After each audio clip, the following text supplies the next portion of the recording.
Hey, this is Chantel Girardi from Online Business Marketing, and today we're going to be talking about effective communication processes for your marketing teams, for your marketing management. This is literally the stuff that I have struggled with over the years and have discovered after working with multiple clients, with multiple businesses, with multiple teams. And we've looked at various ways of how it's done. And me stepping outside and looking at all the ways that it's done, I can quite clearly and cleverly say, you know what, that is ineffective. That is ineffective. That's not productive. And this is definitely a more efficient way of doing it. And today, that's exactly what I'm going to show you. At the end of the day, effective communication in your marketing is absolutely key for you to be able to effectively communicate what you do to your audience. However, if your communication with your team is ineffective, you are not productive and you're not going to get the marketing results that you want. So, for business owners who have multicultural teams, many of those that I work with are either Australian based teams, or they're offshore teams, everything from South Africa to Nigeria to India to the Philippines. We want to make sure that everybody is collaborating, that there's not a need for you to micromanage, and that everything aligns with the overall business and marketing plan that you're trying to do. So first, we're just going to look at some of the key components of effective communication, and clarity in your goals and expectations is probably the most important one. And that means that you've got to make sure that you have defined your clear marketing objectives, your timelines, and your deliverables. So one of the biggest mistakes that I see working in the space is that there isn't clarity in what the overall picture is. It's all these small little things that you've got to do, but not the overall picture of what you're actually trying to achieve. And everyone understanding that across the entire business is really important. And then, of course, breaking it down into timeline or steps and who's tasked with what, and then making sure that the deliverables are mentioned as well. Often I'll see, especially if there are multiple virtual assistants that are working on a particular project. If there's a bit of crossover, if the communication is bad, people don't know when they're tapping, or like it's like a relay team. They don't know when they're tapping to the next person, tapping the next person in, and not sure what's been done up until that stage. So you have to make sure that there is effective communication happening. And then you can also make sure that you're using like a task management tool as well. So we previously used Trello. We then used ClickUp. I find ClickUp was just insanely hard for us to manage. It was just such a difficult platform. I kind of preferred the functionality of Trello. It just seemed a little bit easier to use for us, and for some reason I felt it was a little bit more intuitive. But that's just my thing. However, there still very much was a need for a communication channel. For us, we used WhatsApp, and I'm going to go into it a little bit later about how WhatsApp and how emailing your team is probably one of the most unproductive and inefficient things that you can do. The next thing to consider is making sure that you're not using jargons or assumptions. So I'm from South Africa originally. I've got a Nigerian, a Filipino, I've got an Australian, two Australians actually. And then I've got some other subcontractors who come in like from India. And we've got to understand it's a multicultural, diverse thing that not everyone is going to understand. So we've got to ask, do you understand? And even get them to repeat back what it is exactly that we want us to do. And I know I've got the lovely Dash on the call today. She is a virtual assistant in South Africa, and I know that she always clearly communicates back what I've just said, and which helps me know that she's understood, and it also helps me to check if there's any sort of issues or if there's any miscommunication in any of that. But it also actually helps the virtual assistant as well to repeat that back. So number two of the key components is choosing the right communication channels, which is what today is really about. And it's making sure that that when you do have everything, that you use it. Whenever I put a new system in place, I always tell my EA, so my executive assistant, I always say to her, please whip me if I go back to the old system, and whip me if I don't use the current new system, because suddenly I'll go back to emailing them tasks and I say, no, email me back and tell me no, upload it into the Slack channel. So whatever system or channel or task that you start to use, make sure that everybody uses it. And as I said, I'm probably the worst person when we change systems. Um, so whether or not using WhatsApp, Microsoft Teams, we've all got different things inside our business. We want to make sure that they all are communicating with each other and they all work and people are actually using it. However, there also needs to be like a tap out sort of option, which is when there's miscommunication or when things aren't understood, what is that process? So if it needs to get escalated because you're unsure of what's actually going on, are we going to get on a Zoom call? Are we going to get onto a call? Is that then when we go into WhatsApp? Do we then go into email? Like what does that look like? For me, what I like when I'm working with business owners and their in-house marketing teams, what I like to do is I love to have my virtual assistants have my calendar and they can go into my calendar and they can book a session with me. So they can book a Zoom session with me. It pops up like a normal calendar in here, and then they can go in and then at least I know I've got it booked in and I can do that training with them and they write what it is exactly that they need help with. And there is, of course, then that time that's available inside my calendar between Monday and Friday. Of course, if something's urgent, then it's a case of that's when we would use WhatsApp. We'd go into WhatsApp and say, that's something urgent. But then what would my responsibility be? I need to check WhatsApp at least 3 times a day. So whatever system you have in place, you've got to make sure that you're monitoring those systems. And because I'll imagine if they were trying to get hold of me and I'm not checking it, right? Um, Number three is encouraging active listening. So you want to make sure that you that you make time for your team members to share their input or clarify doubts.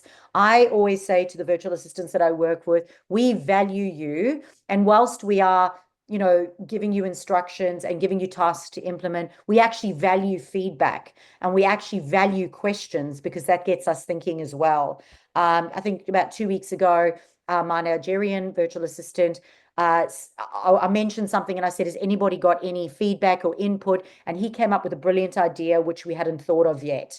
So we want to encourage active listening and we want to encourage people or give our virtual assistants permission to be able to say, hey, I don't really understand this, or have you actually thought about this? And give them the opportunity also to solve problems.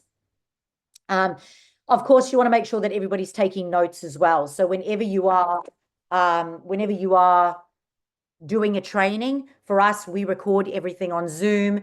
We've also got our auto transcription. Therefore, virtual assistants can go back into it. They can go into the Slack channel. They can review the notes so that if they're not taking notes themselves, which most of them do, they can at least go back and look for those notes as well. And then number four is making sure that you adapt to cultural differences. So there are language barriers, there are time zone differences, and there's also varying holiday dates or religious dates that you need to consider. So avoiding idioms or expressions that may not translate well culturally is really important. I know I was talking to someone on the weekend, and they were saying that every time they spoke, their team member would always look down, and that virtual assistant was seen to be incompetent or seen to be not engaged. However, in their culture, it was respectful for them to look down and not actually look into the eyes of the person that they were talking to based on their culture, based that person was an older person. So just understanding those cultural differences and not just making the assumption that, perhaps they're being rude or disrespectful just because that's how it's considered in your culture. All right, so let's just talk about comparing some of the communication channels that are out there. WhatsApp, so many people use WhatsApp, and we did for a very long time as well. And when you've got everybody jumping into a WhatsApp chat, it's very difficult for you to find files, for you to find threads of where you were talking about that or where did I see that task that we were originally talking about, because now all of a sudden it's so pushed down, we can't actually find it anymore. That WhatsApp becomes exceptionally overwhelming for everyone. However, as I said, for instant communication and messaging, for sure, it is a reliable source. But when we're actually managing communication around tasks or projects, deliverables, we want that kept in a communication channel. And I just love Slack, which is great. So Slack is, it's an ongoing one. It's very organized and you can have project discussions in there. you have your channels for your topics, and it integrates with so many other tools. So, for example, my emails that come in, if an email comes in, say because we do social media management, social media, a client comes in, she asks about something, I can just, because it's integrated to the Slack app, I can put that email straight in my emails. I can just link it into my Slack channel, into the social media management, and into the client's folder straight away. And I can then tag the account manager as well. So that when they go into their Slack channel, they've now got the email in there, and they've got context, plus they've got my notes on it as well. So I absolutely love that about it. The only thing about Slack is you've obviously got to set up and learn how to use it. However, I found it exceptionally easier. And for me, it was an absolute lifesaver compared to using WhatsApp. A lot of business owners may choose to use Microsoft Teams, so they'll have internal meetings or cross-department chats. And the pro of that is that it does include video and it does integrate with your office. However, it is less intuitive for smaller teams. Now, email. So a lot of the time when I first started, we were doing email and WhatsApp. So some messages were in WhatsApp. Then I was emailing the virtual assistants as well. Then they were losing the messages. They couldn't find it. So for us now, the virtual assistants have got a VA email, and those emails don't go directly to their personal emails. They now go to the VA email. So they just need to check the VA email. And then on top of it, they can then find their projects. But as I said, it's now linked to Slack, so I can directly push that email into Slack inside the folder of where it belongs. So if it's about a social media management project, it'll go there. If it's about a bookkeeping question, it'll go into the bookkeeping channel, and therefore the bookkeepers can go in and manage it as well. So I absolutely love that. And therefore files are not getting lost, which is the biggest thing. For us, if it was in WhatsApp and emails, we'd lose files. And then the last thing is Zoom and Google Meet. These are communications channels. You can use these. My team and we use them every Monday and Friday. So we've got a team meeting on a Monday, which is a motivational Monday. We motivate each other, look at the tasks ahead for the week. And then on a Friday, we've got a feedback Friday. So it's what worked, what didn't work, what went well, what do I still need to work on? And we look at insights and data on a Friday. And we do those through Zooms, and I do that with the entire team. So everybody knows what is going on across the whole business. Now, in the beginning, I didn't value that. I didn't think it was important because, for example, if I've got my social media manager, she doesn't really need to know what's happening in our email marketing towards our email marketing towards our leads and to our clients. However, now since we've started doing it, she's improving her skills, understanding other concepts within the business, improving her language around the business as well, and now can also see the overall picture of what we're trying to create. So it's giving more insight and depth into what we're actually trying to achieve. So doing that through Zoom or through Google Meet is amazing. And as I said, we like to record ours and use auto transcription for that too.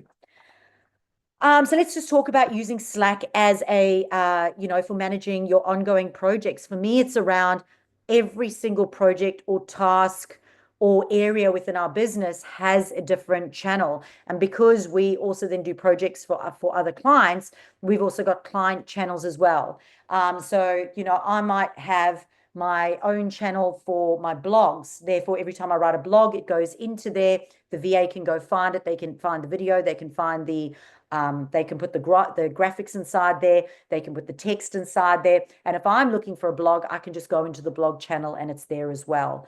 Then you might have a channel, say, for example, if we do social media management for a client called Mary, and Mary calls me and says, how's my social media management going? I can just go into her channel and I can have a look, and all her insights will be in there because we keep them up to date with insights. Any past communication is in there as well. And yeah, we find it very easy. What I love about it is because a lot of people know I do a lot of charity work and I do a lot of traveling as well. Slack has an app. So we use the Slack app, and I can go on my phone and I can simply go to the channel straight away and dump content in there. So if I'm sitting, or if I've got a brain dump, or I've got an idea, or even if I've got a lead, I can put it into there so that when I come back, I don't lose that. Because previously I used to just email it to myself, or put it on my notes, or put it in a to-do list. Now I can put it into my Slack channel called Leads. And then when I come back to my desktop, I can go in, and in my leads time, I can actually follow up on that, which is great. So how do we set up this absolute, powerhouse of a channel? Well, firstly, set it up. So you go and you create your channels for each marketing campaign. They are separated by like hashtags. So they look like hashtags. So it'll be hashtag social dash media dash strategy, hashtag email dash campaign. So it is one word, and then it's a dash every single time. We keep ours all the same. So for example, if social media management is SMM, every single channel would be SMM, then it would be the client's name, and therefore when we go in, we'd be able to find all of it there.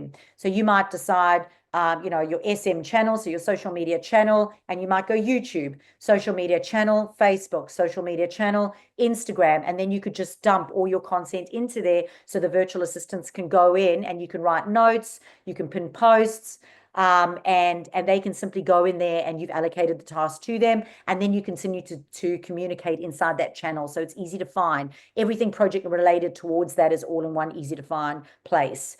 So once you've set up your channels, the next important thing to do, which was something I only learned really recently, and that was that when you go into that channel, I just kept creating another comment, but it's better for you to actually reply in the thread. So for example, say I've got 3 tasks inside the social media management one. I have 3 tasks. If I'm talking about the one task, don't go and create another comment down here. You can click into it and go reply in the thread, which means everything under that task, all the communication now stays under there. So I highly recommend that you do that, because that has made life very much easier for us. So number 2 is around boundaries and expectations. So response time is really important, because when you've got a team and they're working across different time zones, you don't know when people are working. So for example, my Filipino might be working in the afternoon, but my Nigerian might be working in the morning. We've got a South African on the call here right now. She's only going to be working in the next couple of hours, whereas Lay's in the Philippines and she'll be working now. So the thing around that is that in Slack, you can go in and we can define the boundaries. So for example, my personal virtual assistants work Australian Queensland, because we have daylight savings, Queensland hours. So they work from 9 until 5, and I'd like them available. But when they're working on their own tasks or whatever, they can communicate with the other virtual assistants and do that in their own time. But I need access to them between that 9 and 5. But they can go do their tasks in their own time. So first, you've got to have your boundaries and expectations. If they are unable to complete a task within a time frame, I'm going to want to know that. So they need to communicate that sooner rather than later, so that I'm not caught short. And then on top of it, if something is urgent, it needs to be marked urgent. It needs to be marked respond within an hour, non-urgent, respond by the end of the day. So you've also got to let them know when you want the response time to do. Then on top of it, you also want to know their availability. So if they are offline, so say for example, and it can happen, my virtual assistant might have to go pick her kids up from school for an hour or something, and then in Slack, I can go in and I can have a look, and it'll say she's offline, and it'll say, I'll be back in an hour. Okay, well, I'll be back at this time, Queensland time. All right. So the other thing that you can do is, with your clock on your phone, you can actually go and create your world clock. So you can see, for me, I've got all my virtual assistants in here. So I can straight away go and see what time it is. And I know, like in the Philippines right now, it's 11:30 in the morning. So, and I can see in Nigeria, it's 4:30 in the morning. So setting up your world clock is really cool, because then you know when they're there, but also getting them to update their time inside Slack, so you know when they're going to be online or offline as well, to avoid that frustration. Number 3 is then making sure that you look at the tools that you can integrate with Slack. So like I said, you can integrate Slack with tools like Trello or Asana. You can also integrate it with your Google Drive. You can also integrate it with your Gmail. email, like I said earlier, which is amazing. So you want to be able to do that too. Number 4 is encourage collaboration. So as I said before, they call it a weekly stand up. But for us, we are about going in and having that Monday and that Friday, but it's about reviewing progress. It's about looking at challenges. It's about looking at wins and making sure that everybody's clear on what they're doing. And that they understand what's been loaded into the Slack channel as well. Because I might go load something in. So, for example, I've got a Monday meeting today after this. We have got an intern at the moment for 3 months, and she is from Brazil. And so I've gone and we've written a list of things to do. I've loaded up into her tasks. In the meeting today, I'm going to clarify she understands every point, because else it's going to get wrong, and it's going to be wrong and you're going to waste your time. And how I communicate a task to be done and how my other virtual assistants communicate tasks is different. So we want to make sure that everybody understands what is going on. So encourage that collaboration, encourage that communication, and say, I don't really understand. Could you give me more context? And even my virtual assistants then will jump on a call and have a conversation if they don't understand. So for example, for us, it's on a Wednesday, midweek. And I'll say on a Wednesday, I would like you to all jump onto a Zoom together and just check everyone's working and there's no whatever, because else you're back and forth the whole time through Slack or through WhatsApp. Whereas when you get on a Zoom, it could be sorted like that. So I do encourage that as well. So they can get into each other's calendar on a Wednesday. For us, it's a workshop Wednesday. And for me, they can just get into my diary and find a time anytime during the course of the week. And then dealing with misunderstandings is important. Often I'll see my virtual assistants, because I'm in all the threads, so they're all connected in different ways on WhatsApp. Remembering we don't discuss tasks in there, it's just communication in there. But any task deliverables or files and that are all actually put into the communication channel. That's more for sort of immediate stuff. But what we do is I'll see that my Nigerian is not understanding what my Filipino is saying, or I can see that they're actually talking about two different things. And because I check it 3 times a day, I'll get in and I'll go, my Filipino is talking about this, my Nigerian's talking about this. Could you guys please jump on a call because there's miscommunication over here? And often they'll come back and go, haha, we've actually figured it out already. Thanks for letting us know. And I'll go, cool, let's work on that communication. So, and then we use those private messages in WhatsApp for that. All right. So how do you use Slack? Well, you set up your workspace. So first you set up your workspace, you add your virtual assistants using their email addresses, and you can give each member a specific role. Then you're going to create your channels, which is what I said is those hashtags. So you want to kind of keep them in the same heading. So we've got social media marketing, we've got projects, and then the client's name, all in there so that we can see them. And then you're going to use those threads. So again, in there where you can see the task, instead of creating a whole new part to speak on or to text on, go back and just reply in the thread instead. It's like commenting on that task rather than starting a whole new chat. And then making sure that you tag your members. So when you add the members, they'll get notifications to say that they've been tagged in a particular board. So when you go in, you can have a look, and you can have a look at your threads that you can reply to, and you can have a look at if anybody's tagged you as well, any activity where people have tagged you and you've actually got to go back in and reply. So make sure that you tag the virtual assistant that's responsible, and also say when you want them to reply by. If you want the entire team to know something, that's when you go @channel. It's kind of like the @everyone thing inside Facebook. What will end up happening is everybody will be notified in the channel. And then one of the most important things for me was the pin important messages. So if there is an overview of the task, I pin that to the very, very top, and you can find that easily. You don't have to scroll all the way up to the top. You actually can just click into the channel and then just go view pins. And say, for example, we've got client details or we've got a task overview of what we're doing. I pin that to the top of the channel so that all our communication's underneath, but we can get back to the description and the crux of it up at the top, which is really important. So I love that, pins. And then, of course, you can share all your files. So you can share files, you can share images, you can add your videos by simply dragging them into that channel or into the thread. And then you can ask for feedback or put things together. So, for example, with this particular one, there is a Zoom recording, then we've got the Otter transcriptions, then there's got the blog that goes with it, then there's a graphic that goes with it. And all of that then gets uploaded all into the one channel as well. So everything's all together, which is awesome. Integrating your tools, so making sure that whatever system you do end up choosing, that you make sure that you go and investigate, like what other software do you have in your business, and then start searching for integrations for Slack or whatever communication channel you have to those other ones. As I said, that email to Slack was one of the biggest lifesavers for me. And last but not least, it is so easy to search inside it. So you just go up inside Slack, you go to the channel up at the top, and then all you do is you go in, and for example, we're creating an evergreen webinar funnel at the moment, and the person who put it in there didn't put it in the right place, which can happen. All you've got to do is search evergreen, and all the different threads and words will come up, so you can simply find where that task is. And then my virtual assistant was able to move it and put it into the right place because we lost it, which can happen. So when we look at improving communication styles, we've got to understand the business owner and the virtual assistants have all got different communication styles. So we look at the DISC personality type. So Ds are dominant, they're very direct, and they focus on results, which can come across as is hard. So we've got to make sure that, the virtual assistant is receptive to that, as well as the business owner is aware of how they can be perceived. The influence, the I, it's important to use a positive tone and involve them in discussions.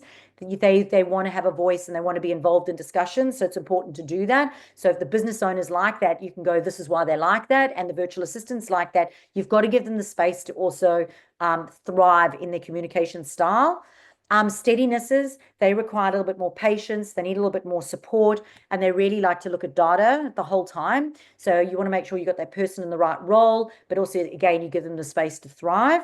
And the last one is conscientious, which is very much a process-driven person. So they like processes and step-by-step and organization. So you want to make sure that you've identified your communication style, that you're aware of your team's communication style, because when you understand that, then you can give them the space to thrive, but you also know how you could be perceived by them, which I think is really important. That was something really important for me. That's a skill that I learned moving from South Africa to Australia. I realized that I was like, Australians like to be asked for permission. South Africans can be quite direct and tell people what to do. So I had to understand that I had to adapt the way in which I deliver certain messages so that they would be better received here in Australia. And it's the same with that DISC personality profiling. The next thing that I bring in, which is really weird, and I've presented on this a few times, a lot of people go like, what? But there is the 5 love languages as well, and it seems like a really random and weird thing to do. But what I identified is one of my virtual assistants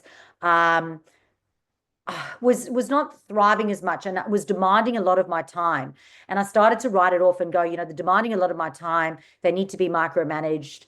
And maybe they just weren't efficient. What I realized was it was that person's love language was quality time. And when I realized that, they just needed to check in with me. So now that I've got the Monday, now that I've got the Friday, and now I've given them time in my calendar to book time with me, just having that time with me has made them thrive so much. There's obviously boundaries around that, because obviously, there has to be limits to how that is. But finding that gap, going, their love language is quality time, which means they love those one-on-one times, even if it's just short little ones every now and then, they thrive. It's not that they have an inability to do it. It's just because that's their love language. So I just make sure that I give it to them. So quality time is one of the love languages. The next one's word of affirmations. So again, just making sure that you are recognizing people's accomplishments, saying thank you, but saying thank you and specifically for what. Okay. The third one is acts of service. So you want to be able to offer your help with tasks or tools when they need it. So be available and offer the support. Gifts is another one. So you could do that by celebrating milestones with small tokens or recognitions or awards. And the last one is physical touch. And many of us cannot give physical touch actually to our in-house marketing team or our offshore virtual assistants. But this can translate to thoughtful gestures like sending care packages to our teams. So when you understand the love language that you are, when you understand the love language of your team, it can just help bridge that gap in your communication as well. All right, so keeping your team engaged is obviously a huge thing to consider. So making sure that they understand the big picture is really important. I discussed that briefly at the beginning, but when people have clearly defined roles within the business and they understand everyone else's roles and there's less overlapping, there's more it fosters a lot more collaboration within the team as well, and it just gives a little bit more clarity as to what is actually going over bigger picture. So for example, if you explain to the social media manager how their content drives traffic to the website, it then supports the email marketer in converting leads into sales. So when they can now understand where they fit in that entire process, they can now start to work together. So there's no disconnect in the overall funnel of how that works. So to further, this is another huge one. Upskilling is absolutely important. I show my virtual assistants that as a business owner, I go away to conferences, I go away to boot camps. I'm constantly upskilling. I'm watching trainings and videos the whole time. And my expectation is that my virtual assistants will do the same. So if we, for example, set up Slack as a communication channel, the expectation is that they're now going to go watch training on that so that they can get up to scratch with that platform, because they're employed to use that platform. So we want to make sure that they can use it. Why? I hear this all the time. Virtual assistants go, I'm way too busy to do training. And I'm like, the 1 hour you take to go do that training is going to save you hours in the future, because you're so much more productive and efficient when you do something. And it's going to help you grow and solve problems quicker. So for us, I've got a training channel in Slack. So I've got a training for Chantel and then a training for team. And in the Slack channel, I'll go in and I'll go, I found this training, I think it's brilliant, and I'll drop it in there. And the expectation is that they'll go in and they'll access that training. Some of it is optional, some of it is required, and it needs to be done within their working hours as well. And that is a requirement. They do need to do it. And that needs to be communicated. But then it's also important that when you have your motivational meetings, that you speak about it. Did you do any training? What did you learn? What can you apply? And it's absolutely great. The ideas that come from that, which is awesome. All right, so let's talk about some of the examples and ideas that are going to help you improve your marketing management by using something like Slack. So firstly, you're centralizing all your planning into one place for real-time updates and questions. Two, you've got those feedback Fridays. And as I said, I don't do them in Slack.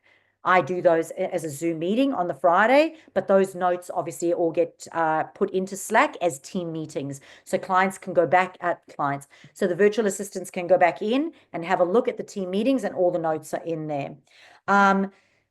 Looking at role-specific goals. So role-specific goals so that we're breaking down high-level marketing goals into specific tasks, and everybody knows what they're doing, when and how. Number 4 is marketing playbooks, and I call this SOPs, or what's up? But SOP is you want to make sure that your standard operating procedures are there, and you want to make sure that when you go in that you've got a SOP folder, and there's a SOP for everything. There's a SOP on how you do everything, how every single task is performed within the business. So if your virtual assistant or you gets hit by a bus, a 13-year-old could pick up that playbook, pick up that SOP, and straight away go and be able to execute it. So my virtual assistants have got to make sure that those SOPs are up to date on an ongoing basis. And then make sure that you also allow that space again in those sessions that you have to say what was learned. So for example, if we've run a webinar funnel, it's like, what did we learn? What worked well? What didn't work well? What can we do differently? Because if you don't have those post-mortem conversations, you're just going to go around doing the same thing on the hamster wheel, expecting a different result. So having those conversations or allowing space for that is really important. So let's just discuss some recommendations for virtual assistants and business owners to help them improve their communication so that the way they manage their marketing is a lot better. So for virtual assistants, we want to make sure that they are seeking clarity in everything that they do so that they understand the tasks, there is alignment, and they are asking questions and keeping everything up to date. They need to keep things up to date, so keep the business owner informed. As I said, everyone on my team knows they're not allowed at short notice to tell me that something's not going to meet the deadline. I need to know that it's not going to meet the deadline a week before, which is important because it means then we can have an intervention and sort it out. Adapting communication style, we discussed that earlier, making sure you understand the communication style of the business owner, making sure that you're upskilling the entire time and that you use feedback constructively. So for example, if you are given feedback, make sure you take the feedback on board, but make sure that if there is something that you can respectfully communicate that may add some feedback to that feedback, that you also feel that you have a voice to do that. For the business owners, it's really important that you set clear expectations. Usually there is no boundaries or expectations that are clearly communicated. And then that's when things get out of control, and that's when we've got to micromanage things. Communicating the bigger picture, as I said, absolutely fundamental. We've found that it's absolutely huge when everyone understands the overall plan, and that's why we do it as a team. I don't separate the team, I do it together. We encourage open dialogue. So I give my team the opportunity to give their feedback. And even if it doesn't work, I'll say to them, can we put that aside for now? Thank you very much. Love that, but can we put that aside for now? But making sure there is a space to do that and also then to problem solve. So for example, if my team comes to me and they have a problem, they have to come to me with 3 possible solutions and their favorite one. And guess what's happened since we started doing that? I get bugged less with problems. The other thing is they also now go to the other team members. So they don't come to me, they'll go to my EA first. They've got to go to my EA with 3 possible solutions and their favorite one. And then if the EA can't work with them through it, then it then comes to me. Okay. And the last one then, second to last is make sure that you're respecting time zones and workload. I now know how long things take. And if a virtual assistant is taking too long to do a task, I now know. And this is one of the reasons why I say invest in yourself as a business owner and only start outsourcing when you're in the 6 figures, because you need to invest in yourself first so you understand how long things take. But also being respectful if somebody's learning a new skill. So for example, Dash is busy learning Active Campaign at the moment. We're going to understand that it's going to take her for a while to catch it up before she learns that new platform. So we've got to give her the space to do that. But then once it's up and running, we do also understand how long something takes to do it. And making sure that their workload is that you're not overdoing their workload. I'll often say to my virtual assistants, how are you feeling? If you're feeling burnt out, let me know, and then we'll relook at how we're actually doing things, because I don't want them to burn out. I want to make sure that I'm giving them the right amount of stuff in the hours that they're working as well. So it's on a priority basis. And then, of course, investing in training and resources. So whether or not you invest in someone like myself, a virtual assistant coach, or a marketing strategist for the business owner, make sure that you invest in yourself so that you have the ability to be able to execute your marketing strategically and get results, which is really important. So many people are hiring and firing rather than upskilling and investing in their team. As long as they've got the right attitude, you can train the skills. So you just want to make sure that that upskilling is a huge part of that as well. So strong communication is really important. Keep checking yourself. I check myself all the time, making sure that my communication is great. And I've given my team permission to say to me that I have not communicated something well if I haven't.